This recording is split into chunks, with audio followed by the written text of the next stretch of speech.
யாராவது எக்ஸாமுக்கு முன்னாடியே கொஷின் பேப்பர் அவுட் ஆன சப்ஜெக்ட்ல ஃபெயில் ஆவாங்களா?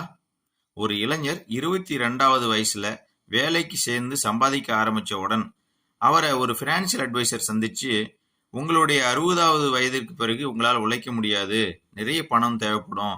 ஆக இப்போது இருந்து உங்களுடைய வருமானத்துல மாதம் 5,000 சேமிக்க ஆரம்பிங்க அப்படின்னு யோசனை சொல்றார்.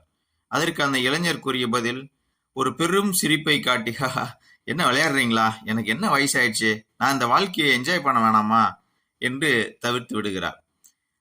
அதன் பிறகு அவருடைய 30வது வயதில் அதே நபர் அவரை சந்திக்கிறார். இப்போ முடியாதுங்க, இப்போதைக்கு எனக்கு முக்கியமானு சொல்லணும்னா என்னுடைய மேரேஜ் இருக்கு, அப்புறம் என்னுடைய வீட்டு லோன் போயிட்டு இருக்கு, அதனால பார்க்கலாங்க அப்படின்னு சொல்றார். அடுத்து 40வது வயதுல அதே ஆலோசகர் அவரை சந்திக்கிறார்.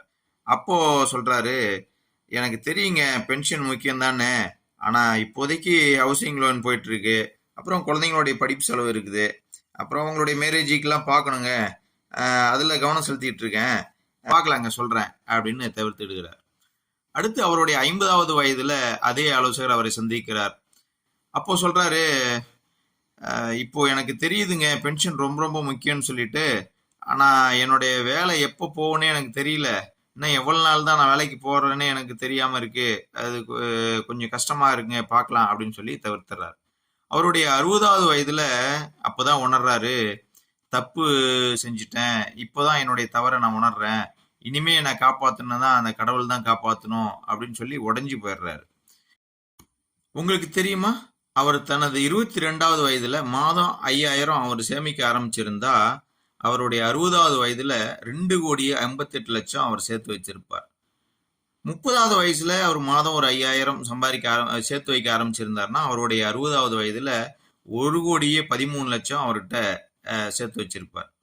40வது வயசுல மாதம் 5,000 அவர் சேமிக்க ஆரம்பிச்சிருந்தா 60வது வயசுல 37,90,000 அவர் கையில இருந்திருக்கும். அதே 50வது வயதுலயாவது அவர் மாதம் 5,000 சேமிக்க ஆரம்பிச்சிருந்தா அவருடைய 60வது வயசுல குறைஞ்சது 10,20 லட்சமாவது, அதை 10,20,000 அவர் கையில இருந்திருக்கும். இப்போ சொல்லுங்க, தனது 60வது வயதில் வருமானம் வராதுன்னு தெரிஞ்சு உழைக்க முடியாதுன்னு தெரிஞ்ச பிறகும் அவர் சேமிக்காம இருந்தா, நான் முன்னாடியே சொன்ன மாதிரி யாராவது எக்ஸாமுக்கு முன்னாடியே கொஷின் பேப்பர் அவுட் ஆன சப்ஜெக்ட்ல ஃபெயில் ஆவாங்களா? இன்றே குறைந்தது அல்லது முடிந்த அளவு சேமிக்க ஆரம்பியுங்கள். அன்புடனும் அக்கறையுடனும் உங்களது கரு சுரேஷ்.